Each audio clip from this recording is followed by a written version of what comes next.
begun. Audio has now begun. The show begins in 3, 2, 1.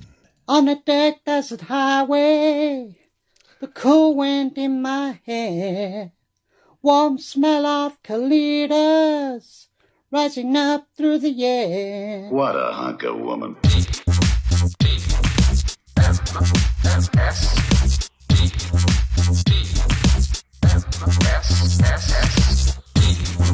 If you'll excuse me, it's time to make the world safe for democracy. This is the Morning Stream.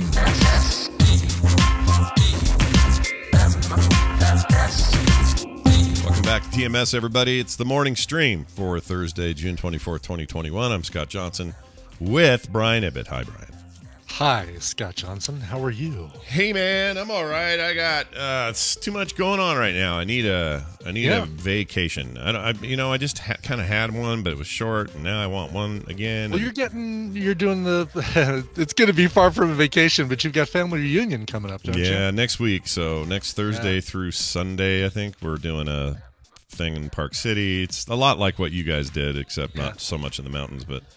So we need to figure out a film sack situation, don't we? Yeah, I think I haven't. There's been so much going on. I think I haven't actually thought that far ahead, but now I have to. We've been planning around all my BS for such a long time. We forgot to check anybody else's BS. We might actually just take a knee that week. I don't know. Yeah, I think we're gonna have to, because I don't know when else to do it. Sunday we're not recording toys and something else on Sunday with this short notice. No. Yeah, I think we'll just do a bye. Is that what they call it? A bye? Take a bye week. Yeah, that's what the sports world does. Fading. There. Now I was the first one to say it, so now nobody else needs to. Yeah, no one else say pod fading. Brian beat you to it. Yep. Very excited about Park City because I love it there, and it's always cooler there than it is down here. Also, we got rain today, and it's only going to be 72 today. So what's going on? It was like an oven yesterday. All that stuff is coming. I'm waiting to see what kind of rain you get, because that stuff is coming to us tomorrow and Saturday. Oh, the ride day. The ride day, yes. It's very misty, like a nice misty rain. That's good, okay, right? I like that. Yeah. I'm going to put on a windbreaker. I've decided my layering situation is going to be long bicycle pants. Yeah, which I'm fine with anyway. Do you count the tank butter as a layer? As a layer? It is a layer. It's a thinly spread layer upon the chode. Then for my top situation, I'm wearing a Captain America long sleeve compression shirt. Oh, good idea. Good. Then on top of that, our team jersey. Any concern of you got any nipple friction issues you're worried about, or any of that? That's usually runners, always. Right? That's a runner. It's thing. runners, yeah. I Okay. don't have to worry about it with my Captain America. And you're pretty much leaning forward, so this area kind of is loose against your chest. Gotcha. And then on top of the team jersey, I'll have a windbreaker / rain poncho, like a poncho unit. But I'll have that in my bag. I'm not sure I'm going to wear it because I don't need that extra drag. I'd rather get a little rain on me. A little rain on you is no problem. A little rain on me. Yeah. Just thinking if I'm deciding if I'm gonna sing the Lady Gaga Ariana Grande hit, or if I'm just going to I will. Rain on me. There we go. Okay, there you go. Okay, anyway. So I'll have the poncho with me. But there's so many decisions I'm still trying to make about if I'm going to Discord and stream. This is turning into a problem. The iPhone SE. I'm not going to be able to use this for anything because this thing is so old. Battery life on it just drains even without me doing anything on it. And I need my battery pack for my main phone, which is going to be having speed, distance, the route information. Sure. So could you? But also, isn't it? Well, I guess you could do it. You could just. Like that phone needs service of some sort, right? What would you do with that? Right. I mean, so here, like, one of my options is doing the chest-mounted GoPro and not having that streaming or anything like that, just recording. So I'll have the ride in recorded digital form. Sure. And then having this phone, my main phone, be hooked up to Discord. Sadly, it'll just be looking at me. It won't be looking at where I'm going. It won't be showing the ride. Gotcha. Or I use this phone as my mount on my chest. Like I've got a phone chest mount. Yeah. Like Iron Man. You'd be like Iron Man. I'll be like Iron Man. Instead of an arc reactor, it's an iPhone 12 Plus or whatever, Max or whatever it is. Yeah. And but then I won't have a screen to look at to see distance or speed or anything like that, which might be okay. I might be all right with that. I mean, does that data help you? Like last time you did this, did it matter to have that info? Or no? It didn't. I don't. There are times that I really like seeing like how fast I'm going, but there are other times that I look down and say, "Oh my God, I've only gone 18 miles, and how many? I'm not even a third of the way through this thing, and blah blah blah." So maybe me not seeing it is a good thing, and maybe me like chatting with people in Discord while I do it, and them seeing the ride itself is a good thing. Yeah, maybe that'd be all right. I think you're going to pass more time by being, chatty and having that I think so too. I think so too. Here's the other problem though. I won't have a way to mute for when I'm like going uphill. So they're going to hear, it's going to sound like an obscene phone call for a little while I'm on Discord. Oh man. Yeah, no, I get that every night at about 10 p.m. Brian calls me and does that. So I'm used to it. Hey, what are you wearing? Frog pants shirt? Yeah, okay. what do you got on? What do you got on there, buddy? It. You wearing that MASH shirt again? Yeah, baby, you like that MASH shirt, don't you? That's right. Extra Patreon level if you want to get a call like that yourself. Check out our OnlyFans, everybody.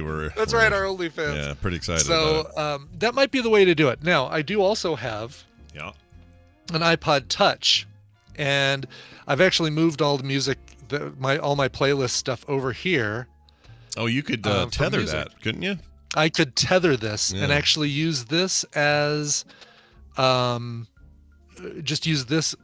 Like use my phone as a Wi-Fi hotspot and use this as my route and stuff like that. Yeah, just like a secondary screen, basically. Exactly. Yep. Yeah. Yep. I love how much work you're putting into this part of this. I love it. I know. Well, it's 78 miles, and I don't think of like, it's like a little kid who's going on a road trip. The mom and dad are like, "All right, do you have books? Do you have crayons? Do you have something to color in? Do you have a game? What if you run out of batteries in your game? Do you have something to recharge your game? What about if you get tired of that game? Do you have more games?" Yep. Did you bring all your DVD movies to put on the back seat screen or whatever you used to get at Costco? Yeah, I'm with you, when man. we were in a gift shop, I'm gonna blow your mind here. When we were in a gift shop in Glenwood Springs this last weekend, they still sell those bingo cards that have the clear red slider. You remember those? Like it's like here is a thing that has not seen any sort of evolution in 50 years at least. Yeah, why is that? That's weird. Now that you think, now that I think about it, I think I've seen these too, and they're always on the road somewhere, some kind of gift shop or style, gas station gas or station. something. Yeah, looking here, trying to find a picture of it for the chat so they know what we're talking about. But yeah, we were using those when we were kids. Right. They had two different kinds. They had one that was like things you see on the side of the highway, so like a silo, a police car, a telephone pole, things like that. And then there's another one that was all states, and there it is right there. Pops and Recline found one. Oh, do you find it?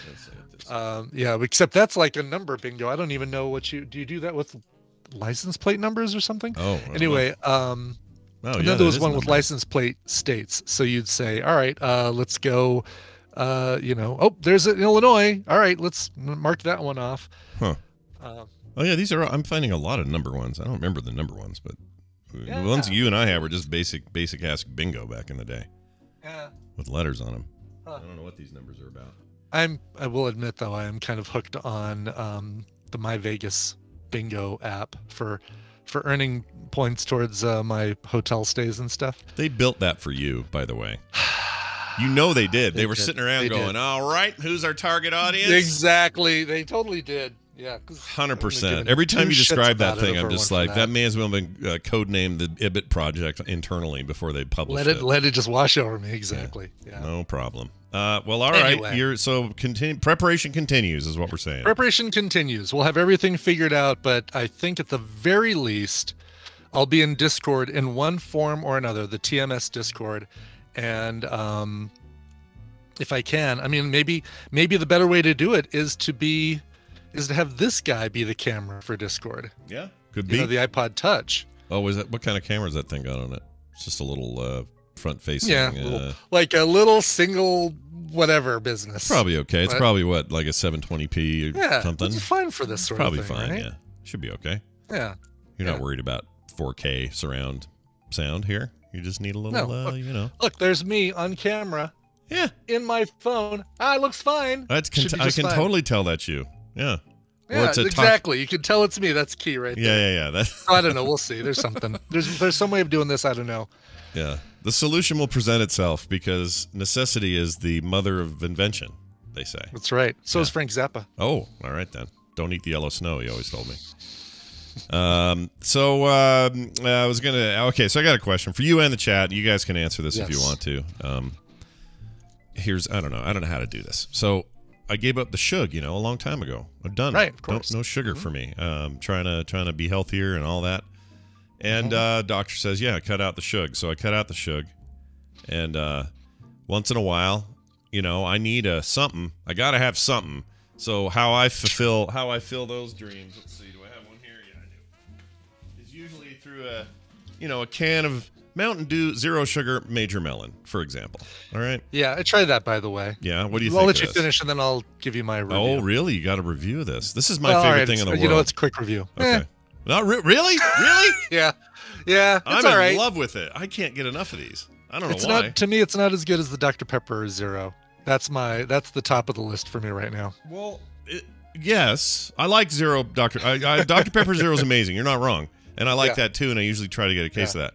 But this stuff, I don't know what it is. I could drink these all day. It's the melon. It's the melon flavor for me, which is the key element, right? Yeah. Like if it was a cola, if it was a regular Mountain Dew flavor, but it's the melon is like, all right, I'm not a melon. I wouldn't have probably gone on my way to drink the non-zero Major Melon if I were a. Yeah, if you were just drinking the sugar melon, or you would you'd go for the Baja Blast maybe instead or something. I would go for the Baja Blast or the Code Red. Code Red is of all the Mountain Dew flavors, Code Red is the one I like the most. The Baja Blast. I don't think they make a Code Red Zero, do they? Not that I know of, but they do the Baja Blast, they do. Yeah, they have that at Taco Bell. Yeah, you get it. It's so funny. Go through the drive-thru and say, give me 5 burrito supremes and Baja Blast Zero. I'm trying to watch my weight. So give me that. So like Jeannie in the chat says Scott's a soda junkie. Not really, but I can tell you that I don't have any vices, so this is it. This is all I got, man. This is it. So I can't go out in the backyard and vape. I mean, I could, but I don't. I don't drink alcohol, and because I'm off the sugar, I'm not like munching on a bag of something that's full of sugar. So having one of these once in a while is kind of my thing. All right. Now, here's the problem. I've been off the sugar for so long, the real sugar, and been on these chemical substitutes for so long that I no longer know if I'm getting a diet thing or not. So I'll give you the example. Last night I took my girls, who were both at the house, and the baby, to a Mexican place up the road called Tio's. Okay? Okay. Mm-hmm. Nice little Mexican place, family run, lovely place, and I always like their food. So I go there. I always get a smothered green burrito thing, and anyway, the kids get whatever they get. And we're ordering drinks, and Taylor gets a Dr. Pepper, and Carter gets water with lime, and Kim does something else. And I'm like, yes, I'll have I see on our menu, I'll have a Coke Zero, please, because that's all they had that was diet. Yeah. So they said, sure, and they brought me a Coke Zero, supposedly. Now, they don't come in a can, so no visual verification. All I have is a glass full of a brownish, refreshing-looking cola drink, and I'm to assume that the girl remembered that I ordered what I ordered and that she put the right fountain hole, and that there's no sugar hooked up to that one or whatever. Right.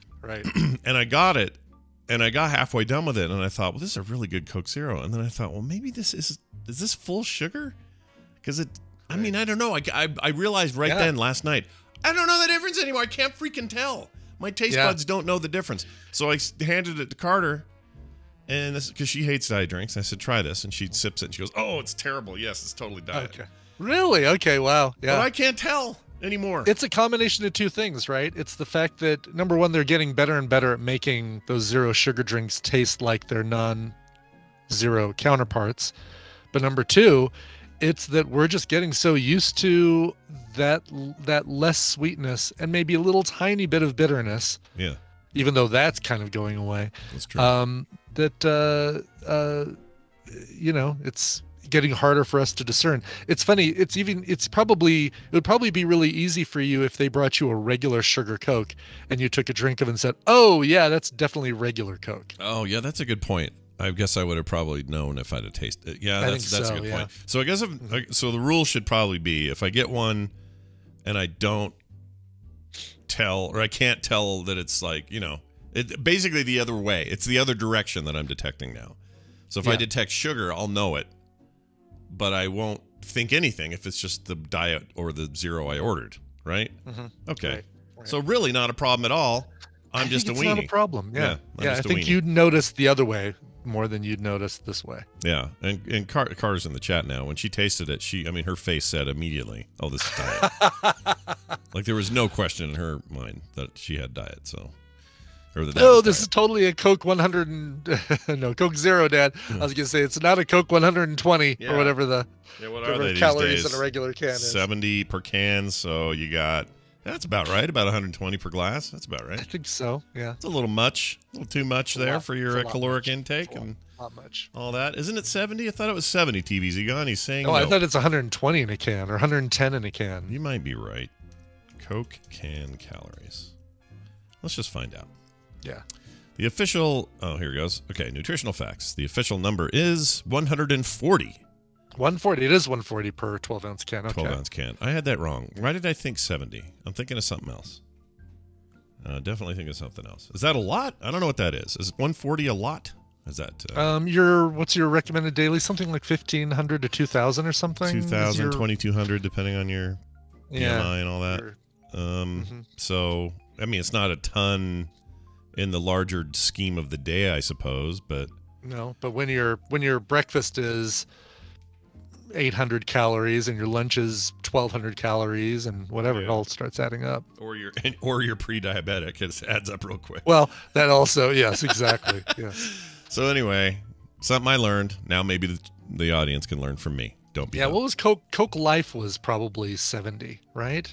Oh, right. The little, the fancy green can thing. The fancy green can, yeah. Yeah. Is that Coke? 60 calories. Okay, yeah, it was can. low. Yeah. Yeah, it's still. It was a great idea. I don't like the color of the can. Just bothered me. I don't know what it was. Couldn't do it. I couldn't do the color. Yeah, I'm looking at it right now, and it's just like. It's just too Christmassy, right? Is that the deal? Something. Yeah. Coke Life can. It looks a little bit like a Christmas tree, and I've tried it. I had it once. Oh yeah, you know what? It's like Sprite, but the wrong green. It's like a pale bluish green, like a. Yeah. I don't think I like it either. Now that you say it, it's swamp water. Look at that thing. And maybe part of it is that stripe isn't white enough. It's like an off-white kind of a. It is right. It's like they didn't print it. Bright enough. Yeah, I don't like it. Yeah, it's a fail. I don't like it. It's a no from me. The ones that are red-green combo are the ones I had, and they look like Christmas, and I don't like. Oh, interesting. Yeah, I see that now. So they actually had the majority of the can was red, but then they had like a green roof on it. Yep. And they've had a couple of designs, but I think now they've settled on that the pure green business. Probably because people do they even still sell it? Is the question. I think so. There's the Zao near us that does tacos and like soups and stuff. They have a fountain version of it. So. Oh wow. Yeah. Huh. So there you go. Interesting. I like Zao. Right. Ooh, those tacos sound good right now.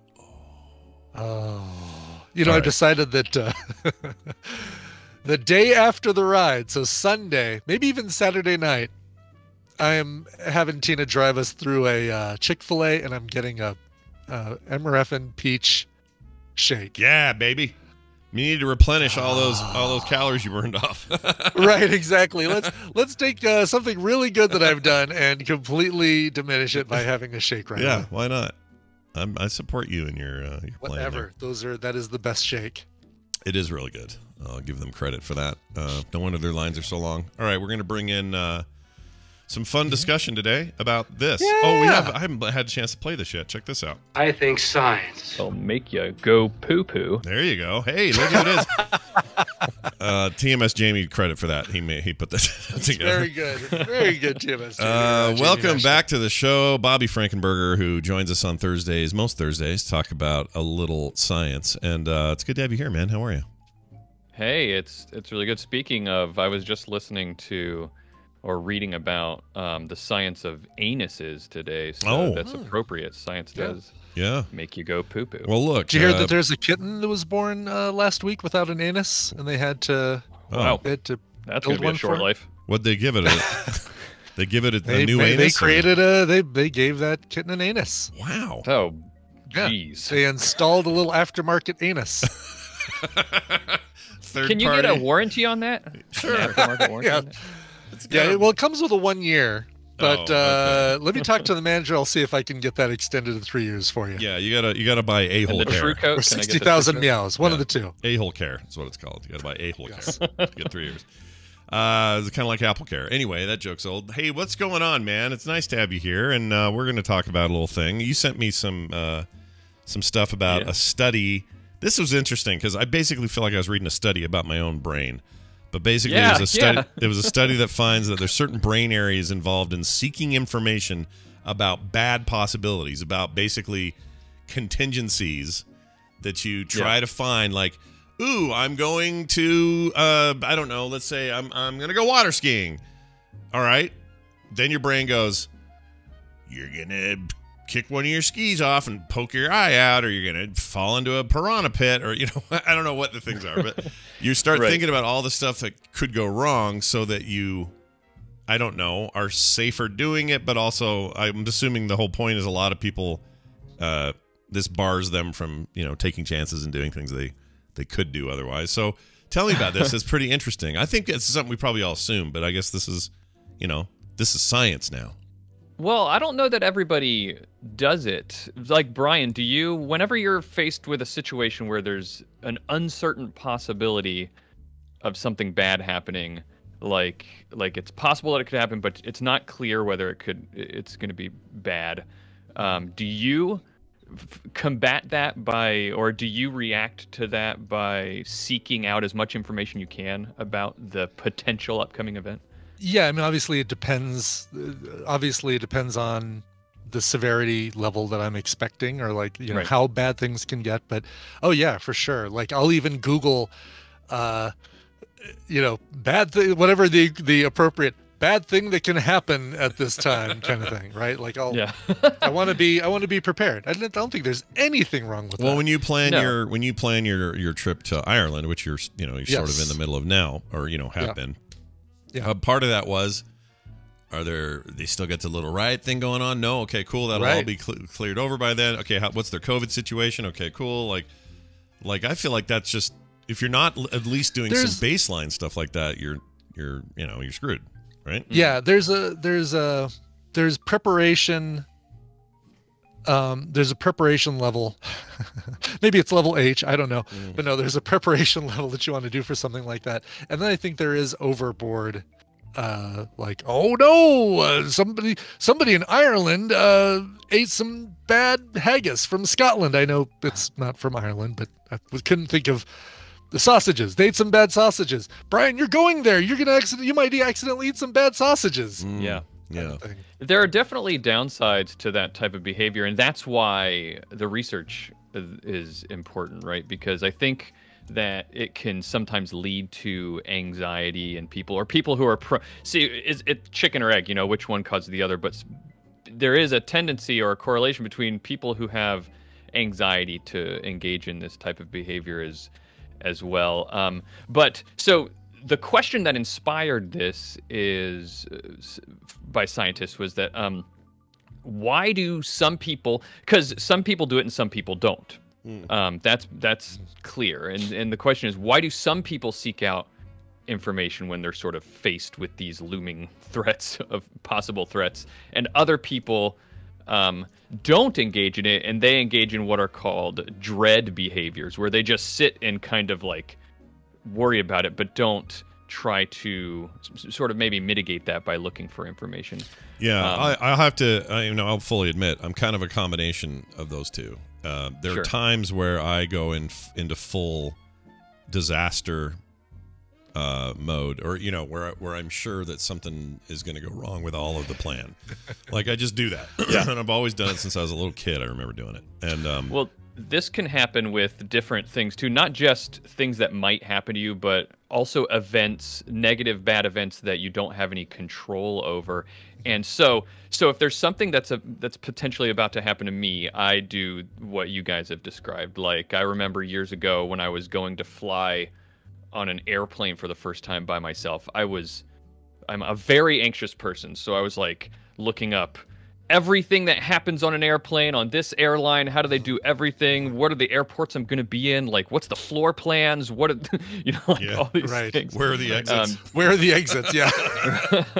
Right. And but with things like big events in the news, like I remember with the when the insurrection at the Capitol happened. Yeah. Everybody was talking about it, and I kind of for a while at the beginning, and this happens with big news events a lot with me, I just avoided it altogether because in my head there's an anxiety that builds up, and I don't know, there's nothing I can do about it, so I feel like I have more of that like avoidance strategy. Yeah, I do that sometimes too, and it depends, like I said, depends on the thing. Someone in the chat says, what if I do both? That's kind of me. I've gotten better at it, but sometimes don't you think it's like, it's easy to take a bad experience and then lock that in as some sort of form of PTSD almost, and then have that affect it for, the foreseeable future. So if you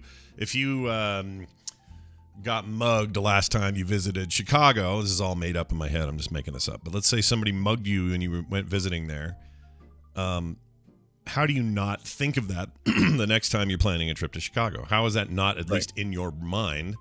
At the very least, or at the worst, it stops you from going. Yeah. Even though the likelihood of it ever happening again is like lightning striking twice, statistically, or something. It's funny how our brains work, because even sometimes when we have the data, we know the knowledge, and we're even secure in that knowledge for the most part, the minute we have to put kind of rubber to the road, we go, oh, but what if? Now, this study seems to have figured out where some of this is coming from. Are we just talking about kind of locations in our brain?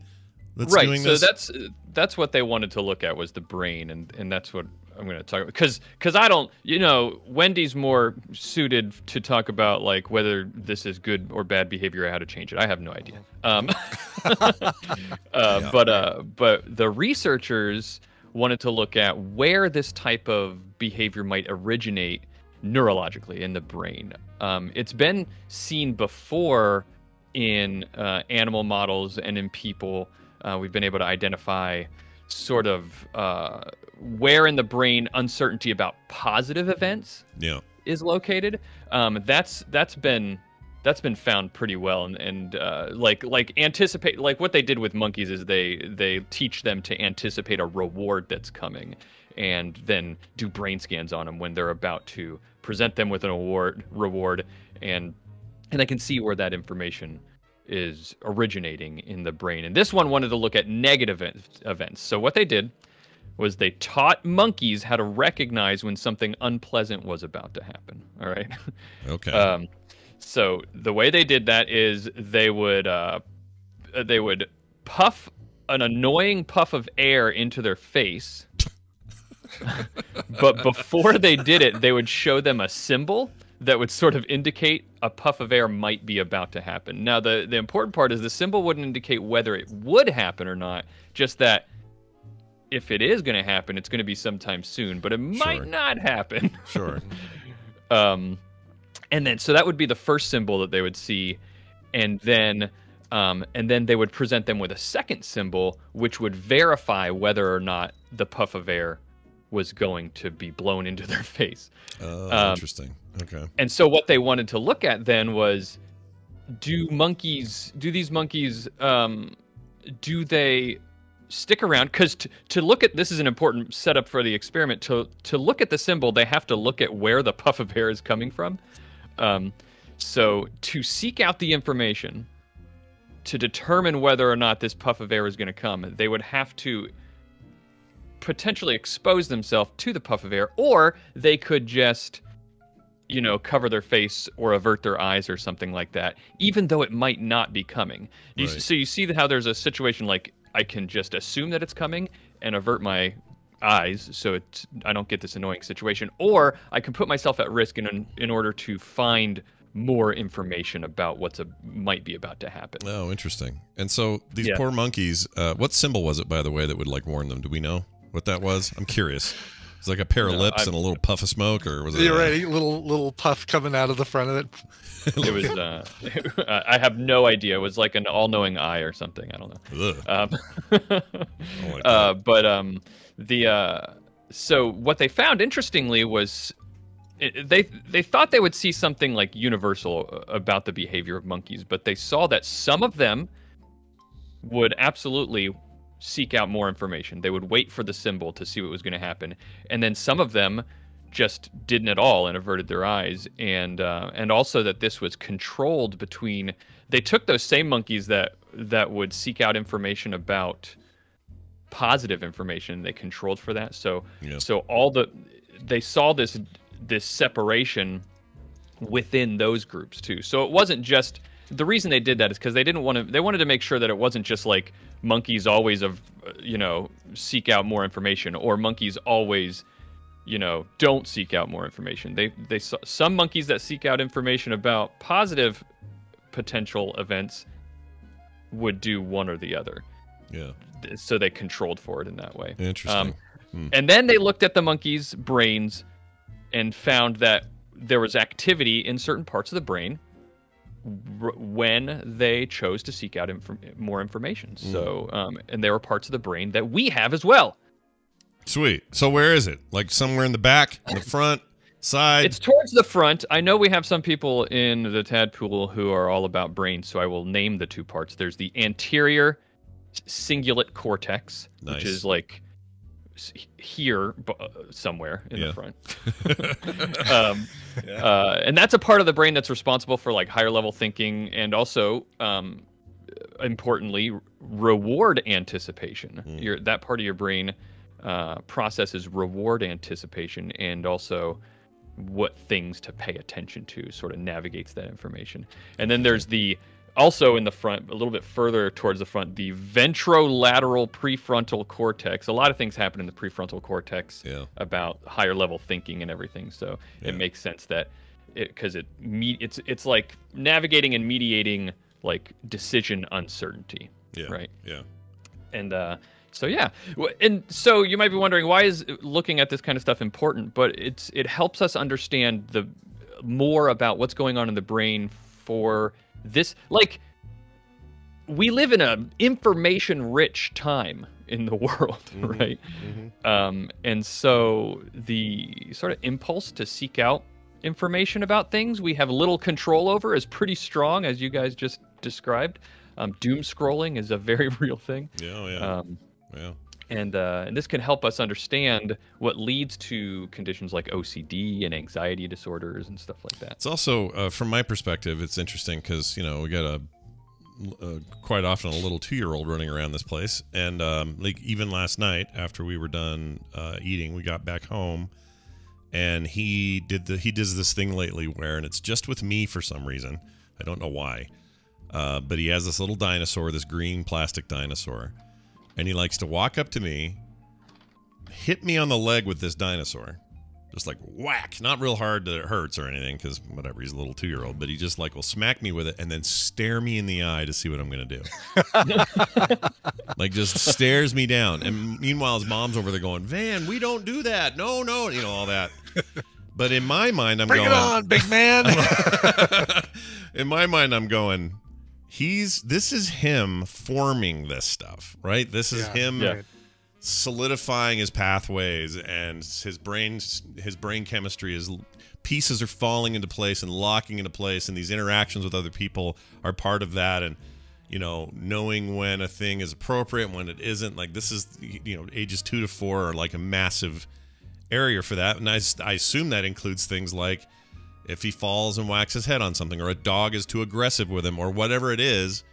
Some of that is him locking in. Oh, dogs are aggressive.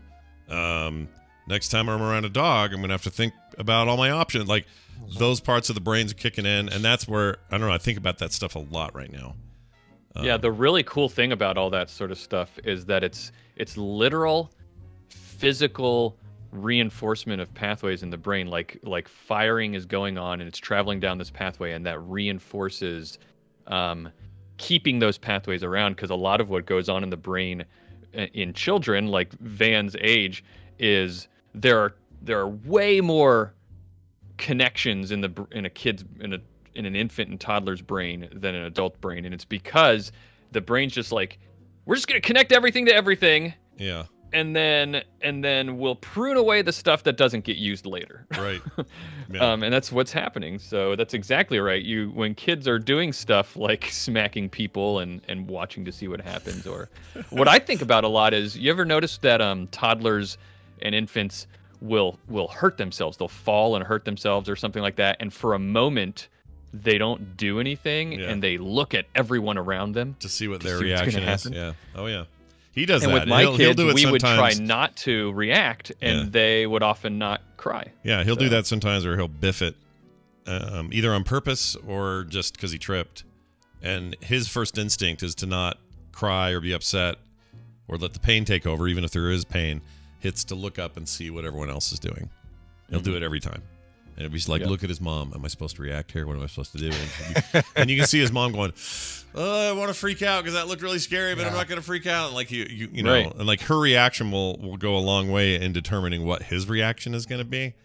And I guess we do that like right up to our 20s. We have a lot of that stuff still going on with our brains. But we're screwed now, all three of us, man. We're locked in. Whatever we got. We're done. Do you think like when Viking babies fell and hit themselves, they were just like everybody just cheered, like, rah! They went, Borka, Borka. I don't know what they did. They probably did. They probably fell, and people were like, yeah, you will learn how to fight like your family. I don't know what voice that is, but go ahead and use that if you need like it. That's the one it was. Oh yeah, that's kind of, well, he was a Viking of sorts. Those, kind of. What were those guys called? The Boulevard? Valkyr? Valkyr, yeah, the Valkyr. Or wait. Yeah. No, Virkal? Vicryl. No, what was it? Vicryl. Virkal. Yeah, Virkal. Urkels, yeah. Did I do that? Teach the famous raid cry, did I do that? But yeah, like this is really fascinating stuff. I love this sort of thing, and we'll pass the link around the chat as well. And if you want more great scientific stuff, then you need to be following Bobby on his various efforts, including his podcast and his TikTok channel, which I now get graced with very often. Always something cool happening there. You seem to be getting some real traction on there, by the way. That's awesome. Man, I just did one on a whim while I was in Charlotte on like a little mini vacation with my wife. I was like, oh, there's a glass of water sitting out and it tastes weird. That's a thing that happens, right? You leave a glass of water out and it tastes weird the next day. Overnight, and I was like, well, I know why that is, so why don't I just do a little TikTok about it? It's still climbing. It's past 200,000 views now. Everybody's flipping out about it. You're killing it, dude. I awesome. love it. I knew this would be such a great combo, and it turns out I was right for once in my life. So well done, and continue doing that. What's I forget your Addy on there. What is it again, so people can find it? For TikTok, it's all around sci. SCI is sci. Nice. And the podcast is All Around Science. Just search for it and you'll find it. Go get it. Go get it today. Bobby Frankenberger, always a pleasure, and may all your glasses of water be warm. We'll see you later. That's good stuff. And flat. Yeah, the TikTok thing. It's a good fit. Awesome. There's a lot of that kind of content on there, and it all does really well. So I'm really glad he's doing that. I like seeing people using TikTok for good. Yeah. Use it for good, not for evil. Use it for good. Don't use it for evil. All right, we have time for one or two news stories. Let's play this intro and get started. And dance by the light of the moon. Today's news brought to you by... Brought to you by Coverville. Yeah, I'm doing a Coverville today. It's going to be at 1 p.m. Mountain Time, I believe. Ooh, might be. I have to see.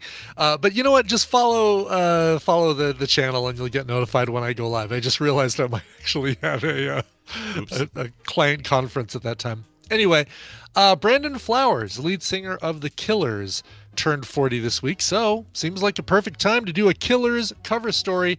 Covers of and by The Killers themselves, including a cover of my favorite song of all time. Yes, done by The Killers. That'll be at probably 1 p.m. today, Mountain Time, at twitch.tv/Coverville. Nice. Yes. Client calls. They're the best. They get in the way of everything. Yeah. Really do. I know the feeling. All right, check this out. An elderly zoo penguin with arthritis gets shoes to provide relief. Oh, I love feel-good kittens stories. get an anus and a penguin gets shoes. Every time a penguin gets shoes, an angel gets its wings, a pig gets an anus. That's right. So check this out. Getting older can be a burden. Just ask Enrique, an elderly penguin at the St. Louis Zoo, who's getting some relief from his arthritis after getting custom-designed boots. According to the zookeepers, the southern rockhopper penguin has lived beyond its life expectancy and needs these therapeutic shoes. Staff member said Enrique, who came to the zoo in 2016, is estimated to be more than 30 years old.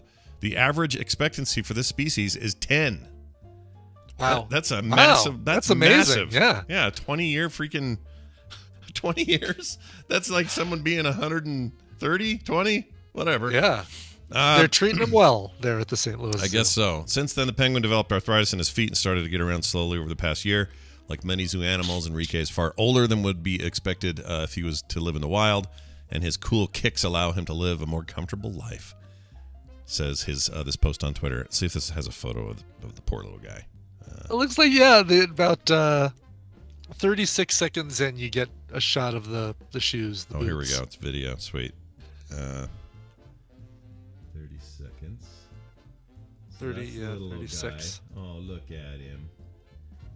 Oh, yeah, They look like those Vibram 5-toe finger shoes. Oh, right. That just That kind have of each little toe conform to your separated toe. out. Yeah. And it basically is probably that, right? Like a penguin custom version of that. Yeah, kind of. Oh, they're adorable.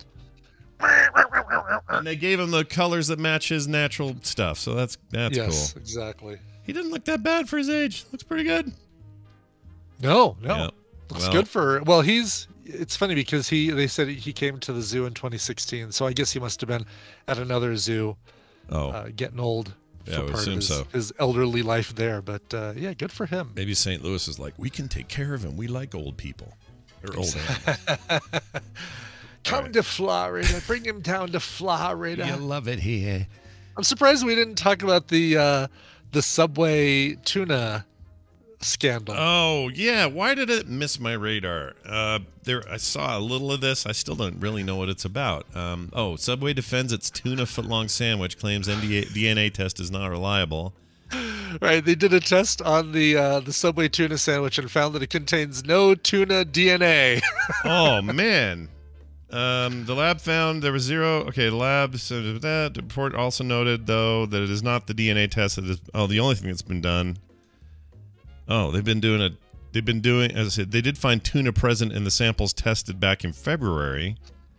So it's just differing tests, which is also weird. You don't want that. It is weird, yeah. What does Subway say about this? Here's the quote.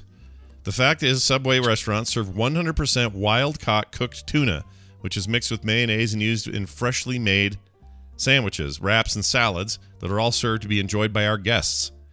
So they're like, whatever, man, these are real.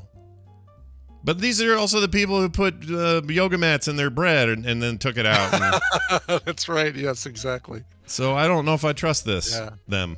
That is to say. And you know what? You got a lot of sandwich options these days. You don't have to go to Yeah. Subway. No. Yeah. Jersey Mike's will be happy to take you. Ooh, oh, Brian. Or Firehouse Subs, or Jimmy John's, or You're you describing have a my. plethora. I think you're describing my plethora lunch of other today sandwich- because I want a good options. sandwich today. Now you've done it. Well done. There we go. Which one of those are you going to go to?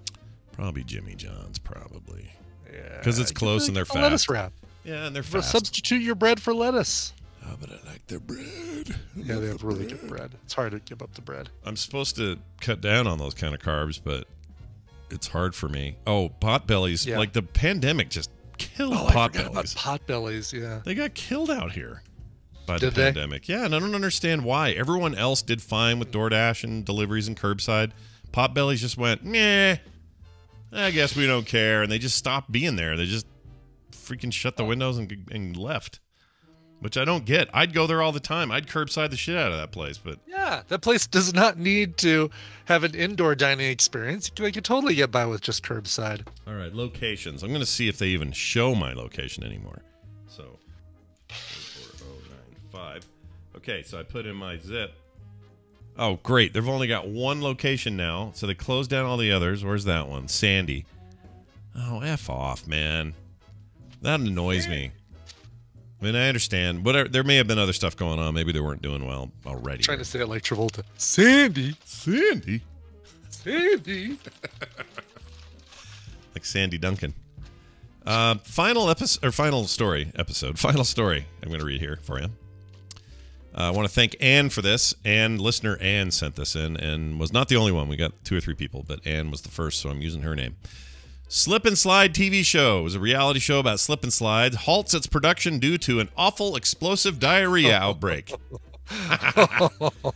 Among the top 2 concepts that you don't want to appear in the same sentence are slip and slide and explosive diarrhea. This is especially true if you're producing a show based around the slip and slide that relies on contestants not having sudden explosive bouts of diarrhea as they slide their way to victory. NBC, This is NBC, the national broadcasting company. Sure. We're planning to launch such a show, Ultimate Slip and Slide, it was called, or is called. Which Really they, run out of ideas. they truly have. Says the guy who recommended a TV show yesterday about going into a kitchen trying to figure out what dessert was made in there and then trying to make it yourself. But even if Brian Ibbett, Lord of reality television, starts to see the cracks, you know we're in weird trouble. Exactly. Did you see the trailer for that Netflix thing where everyone's an alien or a furry or a whatever? I just saw a photo panel of it. I haven't seen the trailer. You should watch the trailer. You might think We did watch humanity- Love is Blind and thought that was kind of weirdly fascinating. Not as just more as like a sociology experiment more than like a dating reality show. It's like, oh, that's an interesting concept. Yeah, But we saw a photo of the dolphin dude is what we saw. Yeah, it's real. It's something else. You should watch it. It's really That is it'll not- make you. That is not the ultimate slip and slide. Oh, What? that's what- not really a photo from the thing, is it? No. What? This one from who? Oh no. No, this is where I got the article, but there's no way that's real. Right? It's mud. That's, Okay, the caption under the photo says it's mud. Don't worry, it's mud. Oh my gosh, article. No, it's like that's a BuzzFeed technique Ugh. article. Ugh. That's horrifying. All right. Anyway, so NBC, they're planning to launch this thing. It was called the Ultimate Slip and Slide. They say it's, quote, the spirit of classic backyard slide, and transforms it into a real life water park full of gigantic slippery slides with the chance to take home big cash prizes. The problem is everyone got Giardia. 40 people involved in the production. God, So, really? Yeah, it was real bad. This happens a lot, by the way. It can spread through contaminated surfaces, food, and objects. The main cause of the outbreak from recreational water activities, such as swimming in lakes, rivers, pools, water parks, so on. Also, you can get it from your dog licking you. If your dog has Giardia and then licks you in the face, you're probably going to get Giardia. Yeah. Somebody I know had this from their dog, and she was miserable for weeks. This feels like you're saying you might be a redneck thing. If your dog licks you after licking their butt, Yep. you might have Giardia. Yep. So here are your symptoms in case you're wondering if you might have Giardia. Stomach cramps or pain. Diarrhea. Let me play that guy. Yeah, We haven't diarrhea. heard him in a while. Hold on. He's always good to hear. He's a treat. Diarrhea. Okay, bad case of. I have a bad case of diarrhea. No, that's not him. I don't know, that guy. God, he doesn't sound like he's got a bad case. He just sounds so matter of fact about it. Oh, here he is. Diarrhea. That guy. All right, so Diarrhea. you got the diarrhea. That's right. That's from the cruise ship story. I Yeah, believe, yes? forever ago. It was great. Anyway, you got that. You got your dehydration, gas, okay, vomiting, nausea, and my favorite, not really, foul-smelling, greasy stool that tends to float. Man, they got real specific here. Anyway, co-host Ron Funch was not among the people who suffered from it and was able to see the funny side of the situation, which he joked finally put him in his family's comedy radar. All right. Anyway, good luck Wait, to you're those talking people. about Ron Funches, right? I don't know who that is. Who is that? No idea. Ron Funches? Yeah. He's the. They just have he is the Funch kid- here, so I don't know who the. Oh, weird. Okay, so that they've got. Yeah, look at that. That's. Yeah, Ron Funches is one of the hosts of the show. Why do they call him Ron Funch? Ron Funches, you totally know. Like, look up a photo of Ron Oh, there. Funches. I do know him. Okay, well, why did he spell? They He's spelled got his such name wrong. he's a funny delivery, like almost like a yeah, I don't know about that kind of. Yeah, is here hilarious. he is. He seems like they seem like they should have spelled his name right. They should have, yeah. You know what I mean? No, AV Club. No, who's this? Fox 13. No, that's Life's IFL Science. Is this one? All right. IFLscience.com, which is apparently Well, they don't know. They don't know. They're comedians. They should have called Bobby.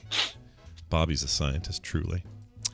All right, we're going to take a break. When we come back, my sister Wendy will be back after a couple of weeks away, and we're going to talk about an email that we got, see what she thinks about that, and more stuff as well. So stick around after this song. Yes. All right. So this comes from one of the best debut albums to come out of the U.S. in 2020, according to New Musical Express, or NME as they're called.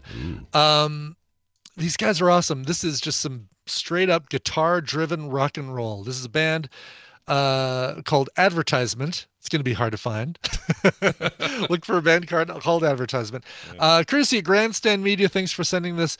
This is from their upcoming release. This is the title track. It is Here It Comes, Freedom. All right, here it is. We'll be right back. Now, I know she's sick of me, and I know she'd rather be doing yoga with her hippie friend, so I had to practically shove her out the door because I'm hungry and I'm sick of eating all of her healthy twigs and cat food and shit. If it bleeds, we can kill it.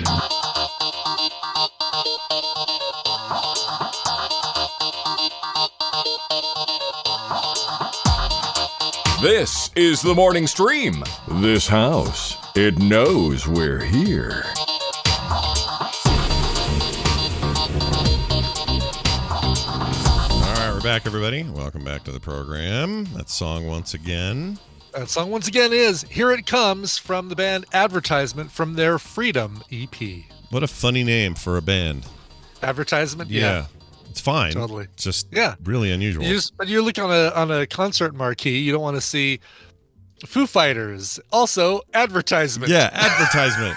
It feels like a placeholder, right? Like not real. Right, exactly. What time does the advertisement start? And then we can just show up after the advertisement. That is how that feels. Very weird.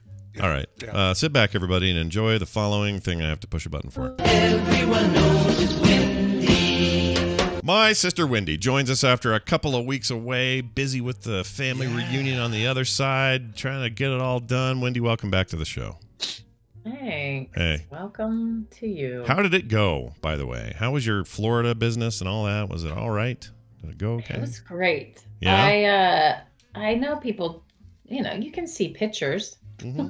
but I've never experienced sand like that. It's like sugar flour. Oh my gosh. Oh, yeah. I mean, I've been to like Tampa, but I've never been, what do you call it? The panhandle part? I don't know. Wow. The wiener sound. part? Panhandle part. Yeah, looks like a wiener. Panhandle part. That's the official term. Sure. Yeah.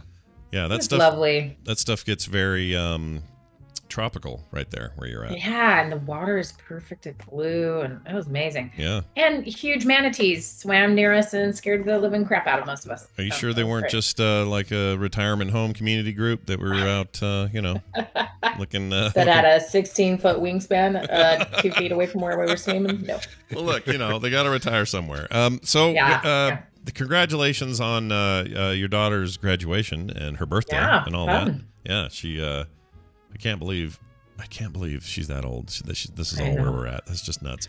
Your kids are all older than her. I know. That's what's funny. Old. That's what's funny. It's like I keep being amazed about my nieces and nephews hitting these landmark moments, but then I forget. Oh yeah, Nick's 21. Like he's old. He used to be a tiny little boy. Well, anyway, it's good to have you back, and I know there's not much of a break for you, I guess, because you're going to be out here next week. Yeah. And just a lot going on. So Wendy's got the right attitude. Everybody, go get them. She says. You stay awake, get your crap done, and then go to bed. Yeah, and then sleep. That's all you got to do. Philosophy. Well, excellent. It's good to have you back. It's been a while. We're going to go ahead and dive right into an email that we received in the email. That's where you get emails in your email.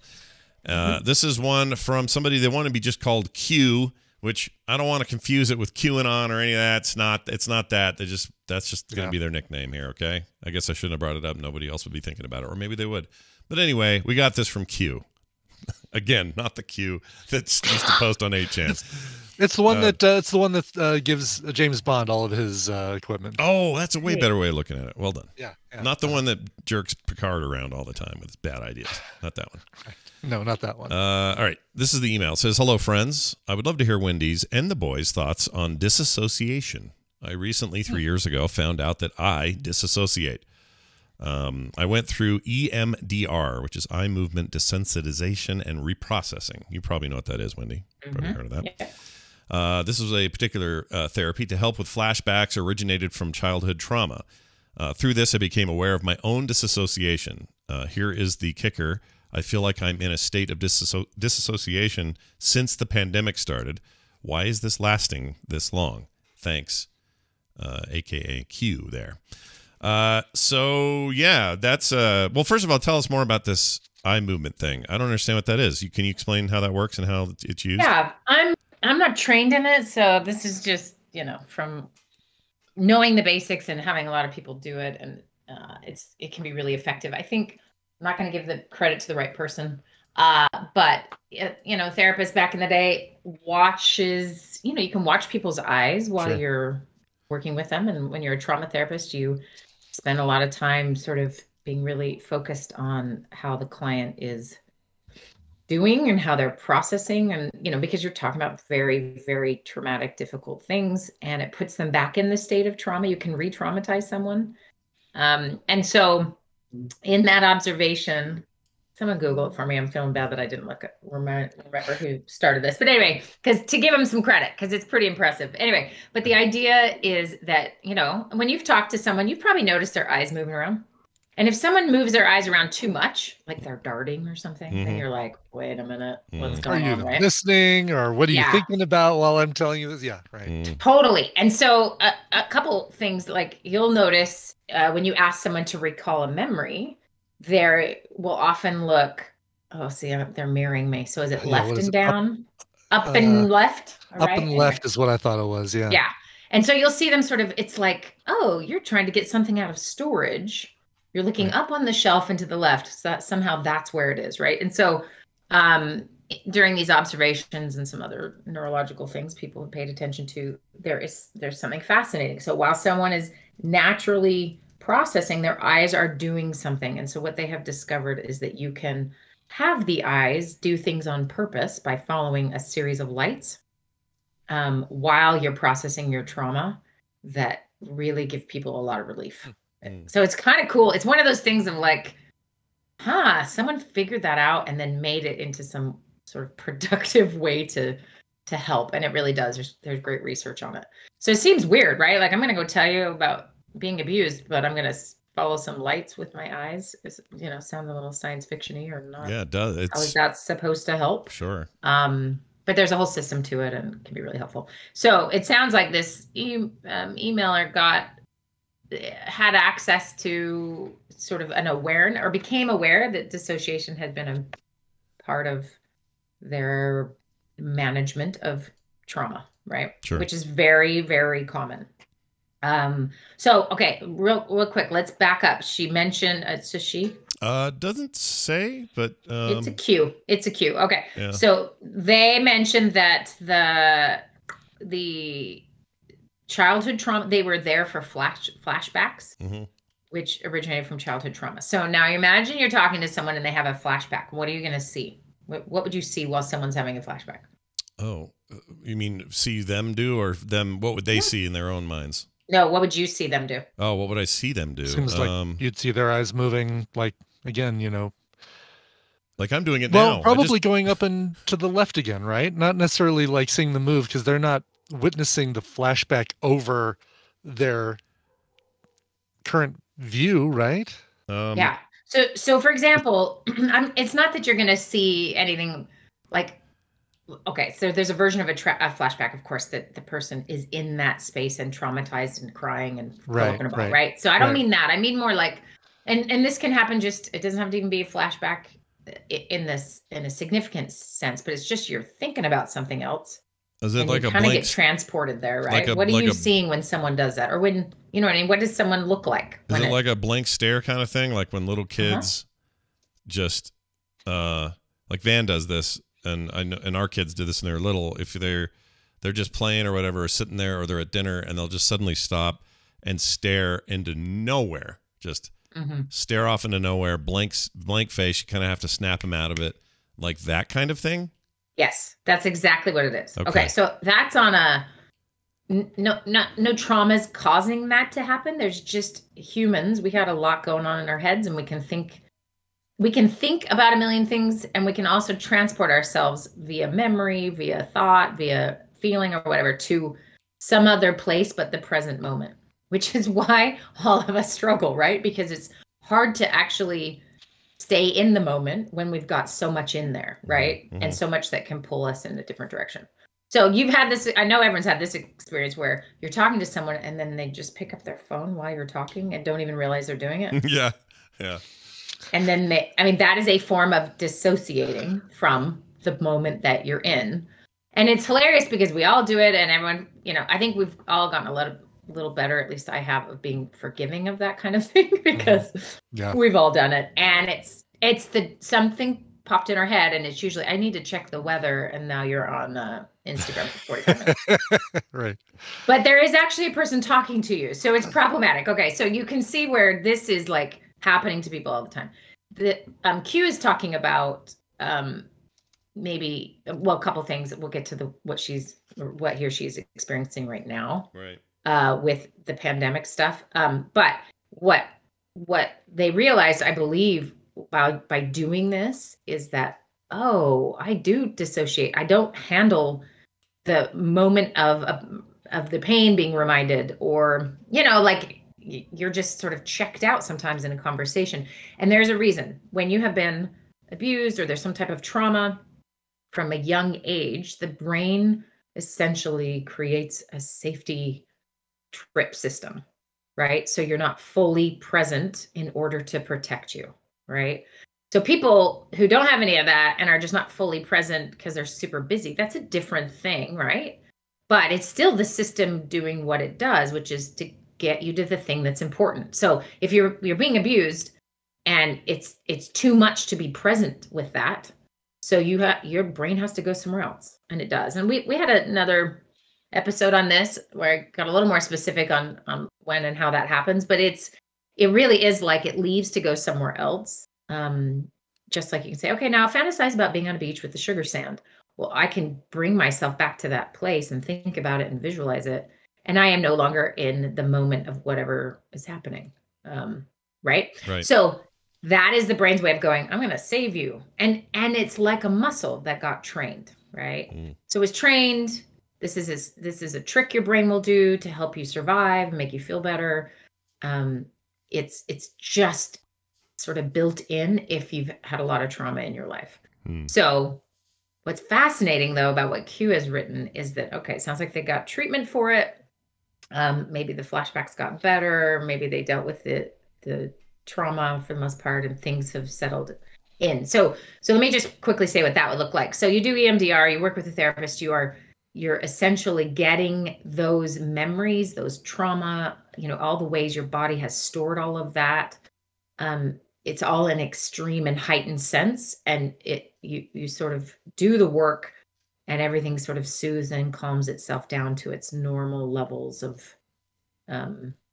you're still afraid of bees or whatever, right? Like you can have like a range of emotions still, but it's just not so extreme that you can't leave the house or you can't ever see the color purple or whatever it might be, Mm-hmm. Okay, so that would be treatment, and that sounds great.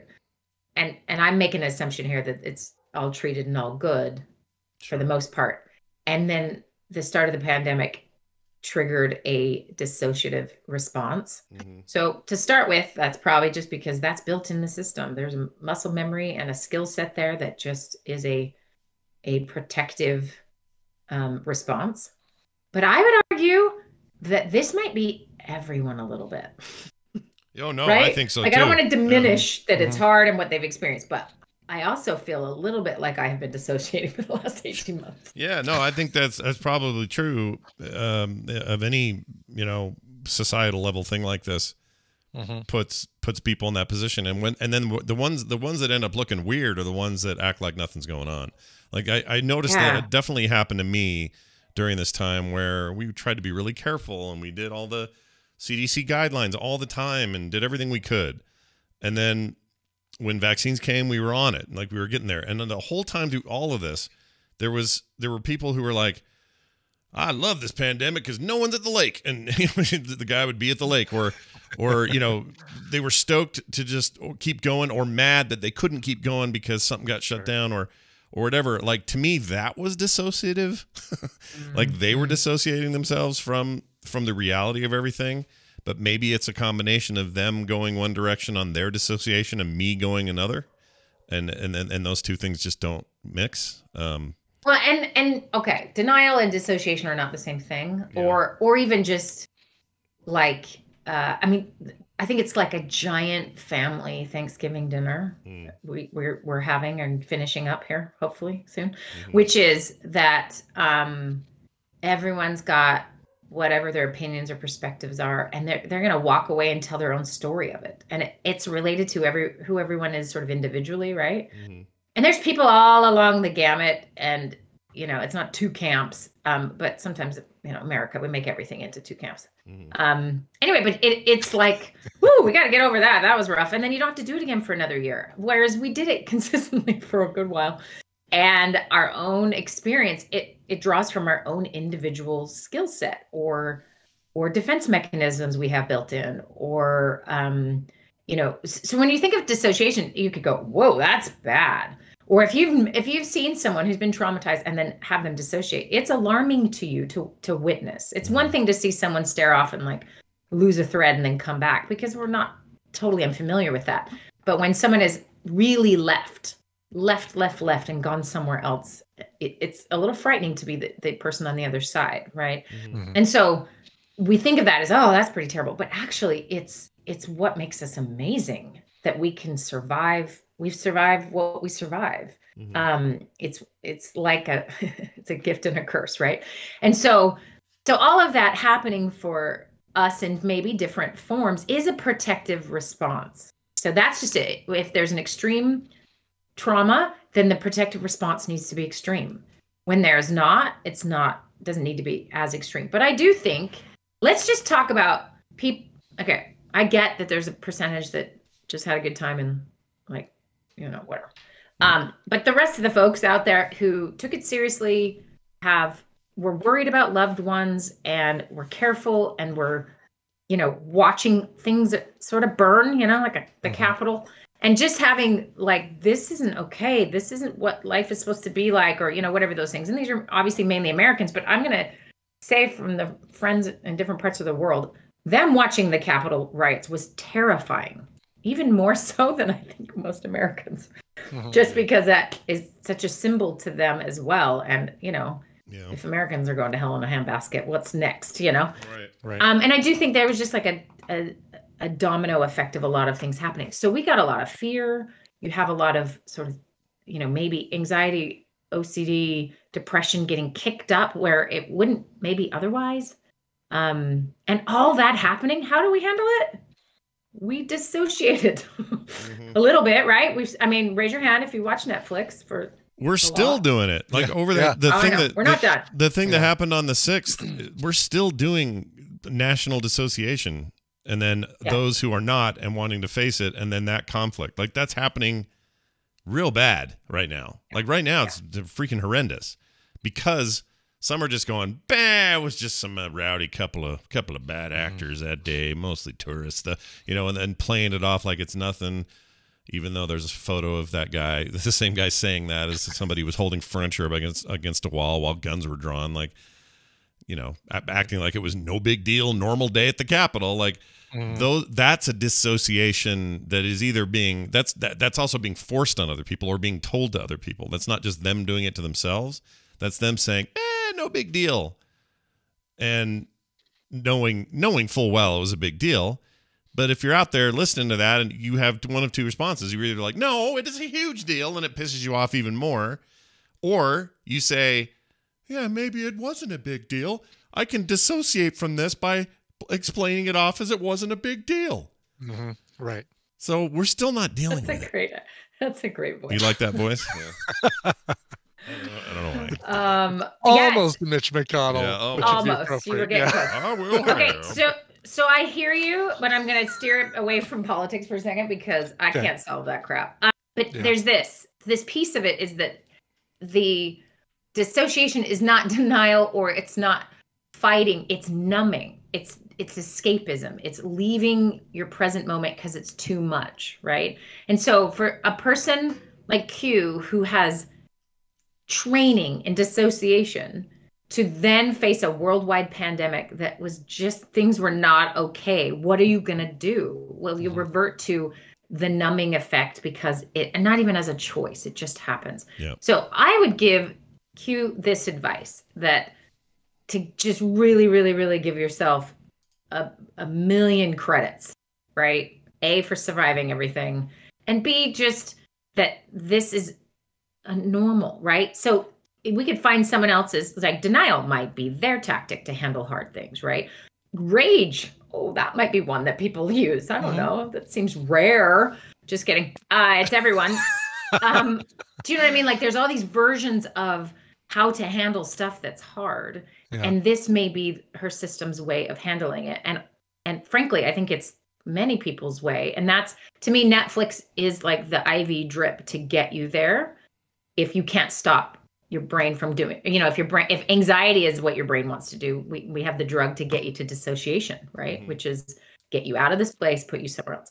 So I don't know if this is relevant, but I just finished watching Bo Burnham's Inside. Did you guys see that? Oh, yeah, not yet. I keep hearing that. No. I gotta see that. Do I need? You gotta see that. Okay, I gotta see that. Is it as life-changing as In and of Itself?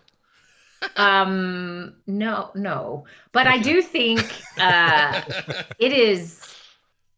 It's such a window in. It's really okay. It's so good. You got to see it. Now, here's the thing too. I'm not gonna say anything. I'm gonna ruin it, but he was getting ready to perform again in January of 2020. Yeah. Like a lot of us, right? Like, okay, it's my year, and all the things you had planned to do, and he ends up making this alone, literally alone, by himself for a year. It is such a window into mental. He did have time to make that. I don't know when he made it, but that movie, Brian, the one we liked, the girl who got nominated for Best Actress this last year. He was the boyfriend doctor. Oh, right. The Long Con. Yeah, that was an awesome movie, but I can't remember the freaking name of it. Yeah. But anyway, yeah, he was the boyfriend that drank the spit in the coffee. Yes, that's the guy. Yes, that's the one. Yeah. But yeah, like he's an interesting dude, and I keep hearing that this is like, his stand-up, quote unquote stand-up from before even, and even all the way back to like his early YouTube crap, which is where kind of things got started for him. He's very young. Promising Young Woman is the movie. Oh, that's the movie. Yeah. He's always been kind of a weirdo genius. Like, it's not just comedy; it's like something else. I don't know. It's weird. Yeah, but I want to see. And there is a song. It's about in the first third of it that is honestly the funniest thing I've ever seen. Really? All right. Oh my gosh, it's so good. I'll watch it. I just want to spill it. Oh, it's so good. Anyway, but just this idea of like he gave a great window into like, I mean, acting on one hand, but also I don't know if he is. Like, there's a lot of shots where you see him suffering, psychologically suffering, and you know, it feels very, very real. And I think because he is who he is, it is real. Anyway, it's great. You should see it.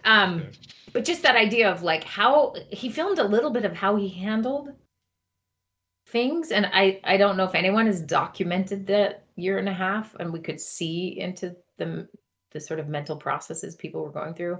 And even now you can go like, think back to last April, not this last April, the April before, or wherever for you the sort of sit down, hunker down, do we have enough toilet paper and food feelings are, and what did you do, right? We all have our different things and our different reasons. So I want to say this, as Q emerges, hopefully like the rest of the world, eventually we all emerge from this pandemic and life doesn't go back to normal in like sort of the same sense, but some version of speeding up again and out and about again and interacting with lots of people again, or whatever that might be, that pay attention. Does this dissociation feeling lift? And if not, go talk to someone about it and see if you can't figure out what mechanism's keeping it going. Yeah.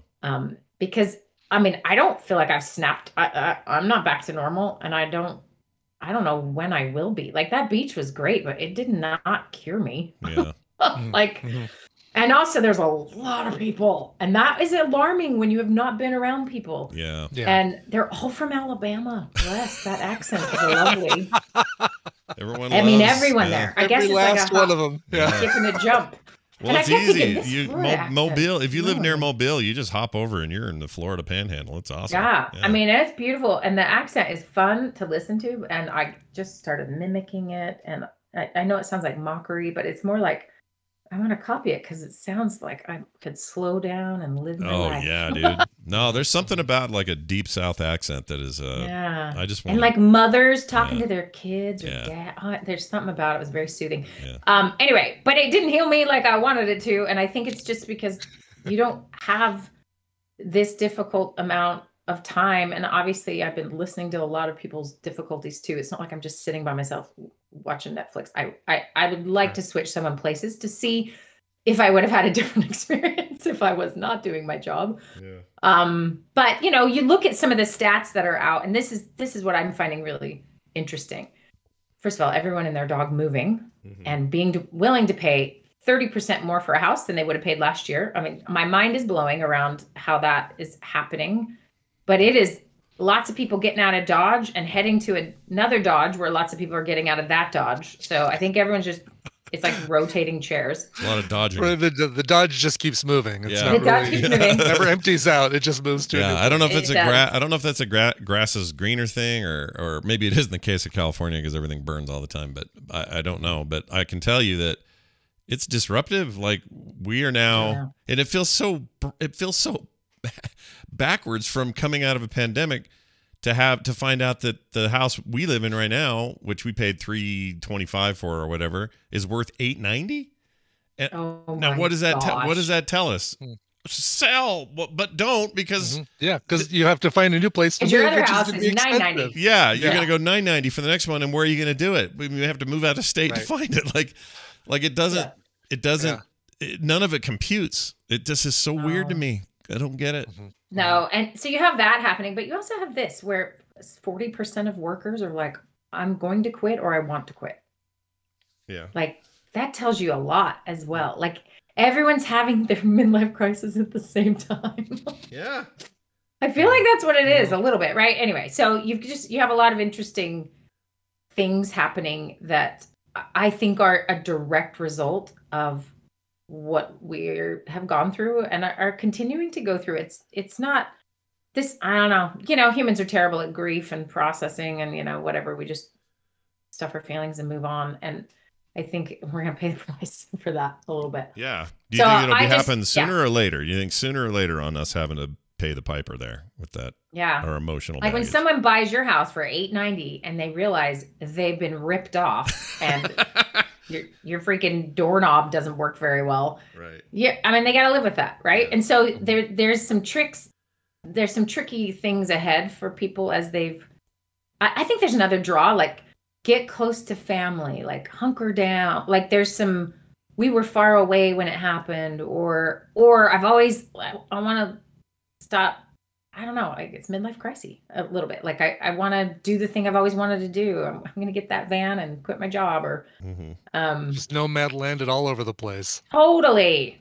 Well, there's antithetical data to this. There's like data suggesting, well, we know there's a shortage of workers right now. Yeah. Well, what does that tell you? It tells you that a decent percentage of people are rethinking what they want to do. Yeah. And it's going to be a slow, and like that's a weird thing, right? You'd think, oh, well, logically the economy starts coming back, vaccination rates are high enough, herd immunity is possible, blah blah blah, and then you'd think, well, everyone would go rushing back to all those jobs, but they're not. They're doing something else or changing their minds, or they're deciding that the chase for, I mean, I don't know if you can even answer this, but maybe some of this is a positive thing in that the chasing of better house, better car, better yard, better job, better whatever is maybe not all they thought it was cracked up to be, and maybe chasing things like better relationship, better child father experience, better whatever is more meaningful to them at this point. Like I know my priorities have shifted in that direction for sure. And they already, I was already pretty focused that way, but more so now. And so I can't imagine, I have to imagine that's like a lot of people. And I don't just mean here, probably everywhere. Totally. I totally agree. I don't think it's negative on the whole. I think it's disruptive. And I think that can be negative, right? Like that, there's impacts to that. I also think teenagers everywhere, go get the job now, dude. There is literally a $15 an hour job waiting for you. And you can negotiate. You're in a position of negotiation when you are the hot commodity. Yeah. Totally. Yeah. Like we've had to travel a little bit, and Abe works at Jimmy John's. We should have a whole episode where I tell you Jimmy John's stories from Abe. Oh my word! Really? Oh no! Is it going to make Scott not want to eat? I was going to get Jimmy John's today. It's definitely not the food. Okay. It's definitely not the food. All right. Yeah. Food's great. Customers are insane, and then also the sort of working climate is pretty funny. Anyway, so if you ask him, you say, "Hey, what have you learned at Jimmy John's?" He'll say, "I've learned a lot about making sandwiches, but more about life." Yeah. It's pretty funny. Yeah. But also, like, he can miss a bunch and ask for raises, and they are just like desperate to keep anybody. It's interesting.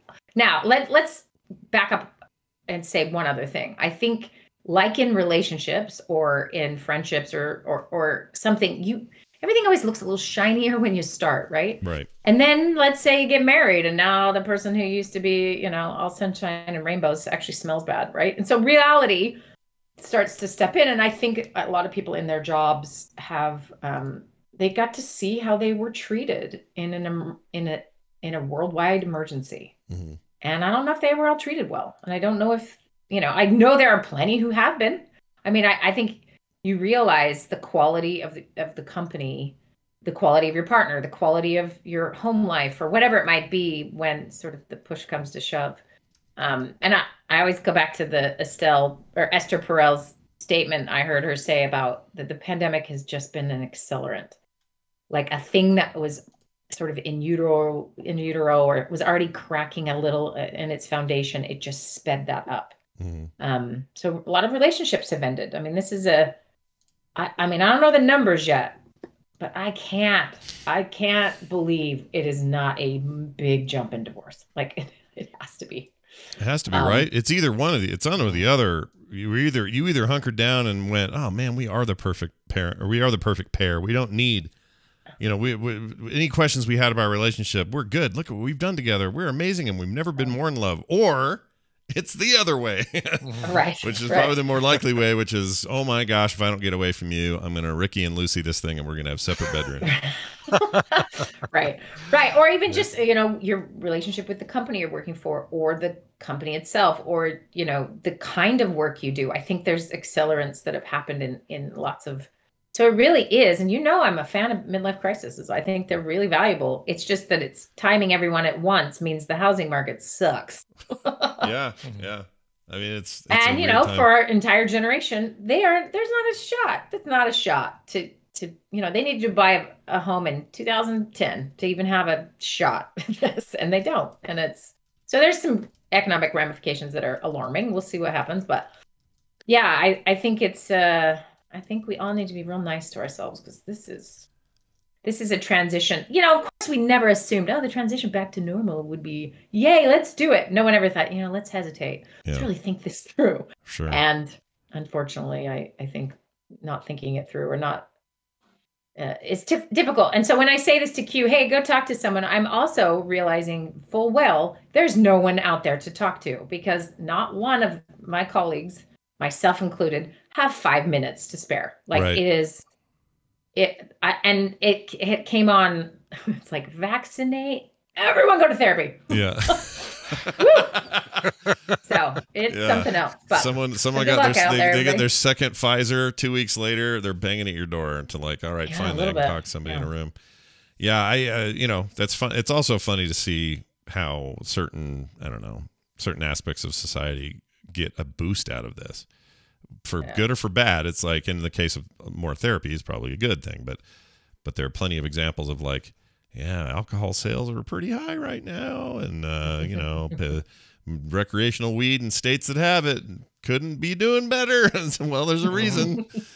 So anyway, I hope. Well, the Roaring '20s didn't happen for not a reason. No, it's true.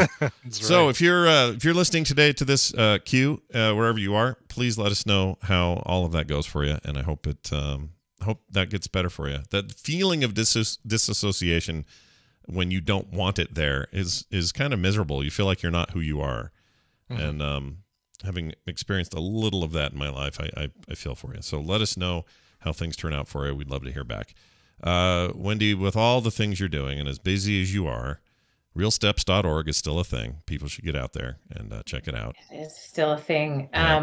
We start back up in August, and it's gonna be great. That's like no time. That's here's like something cool. I've been a little off the radar trying to kill my brain with the sandy beaches of Alabama South.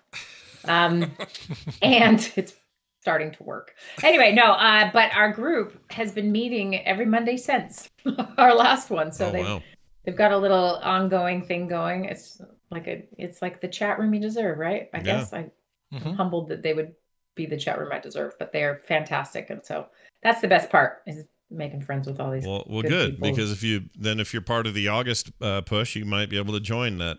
Yeah, totally. Awesome club. You're just you're one of the gang right immediately. So nice. Well, I'd love to have you. Have a grand rest of your week. We won't be here next week because you and I will both be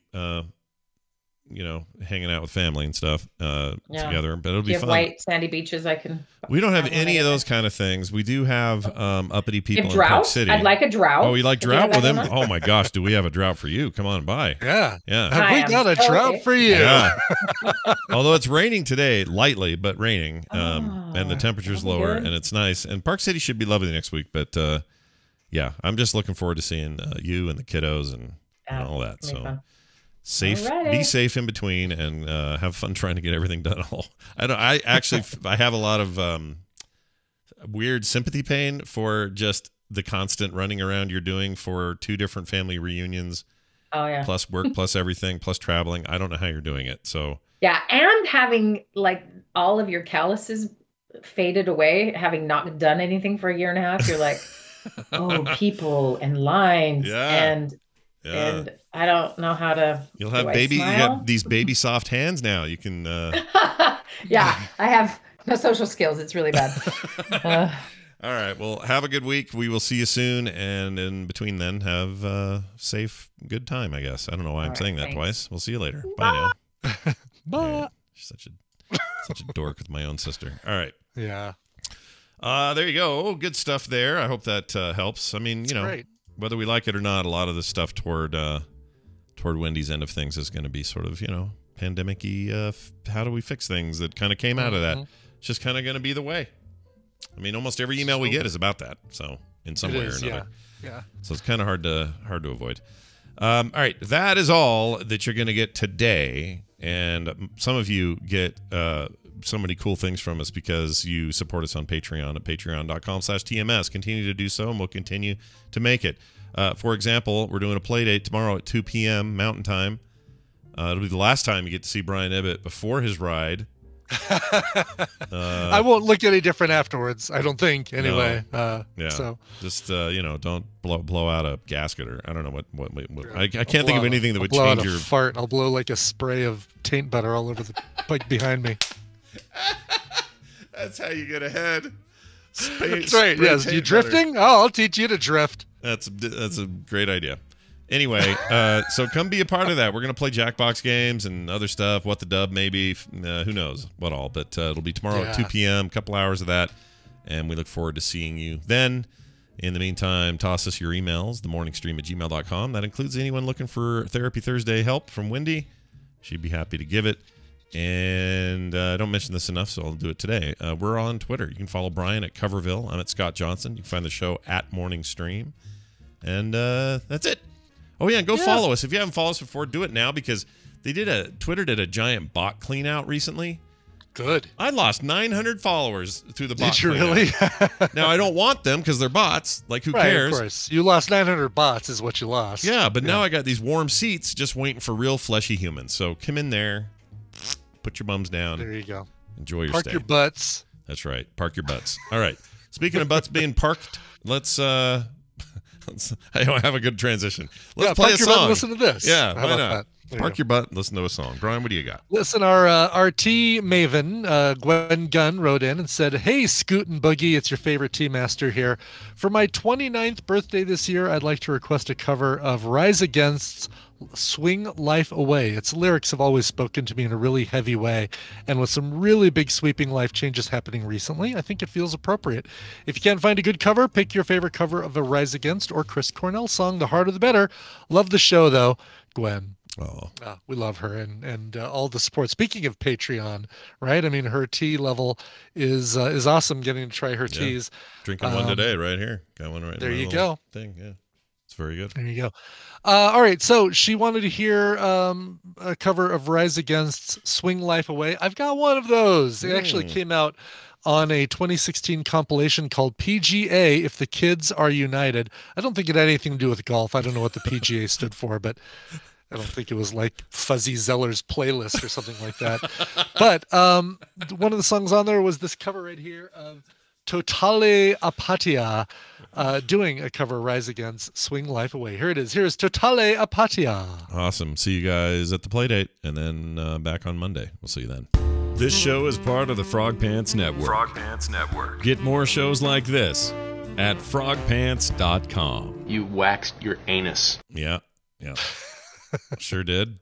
Who doesn't? Paul Rudd telling us what for there.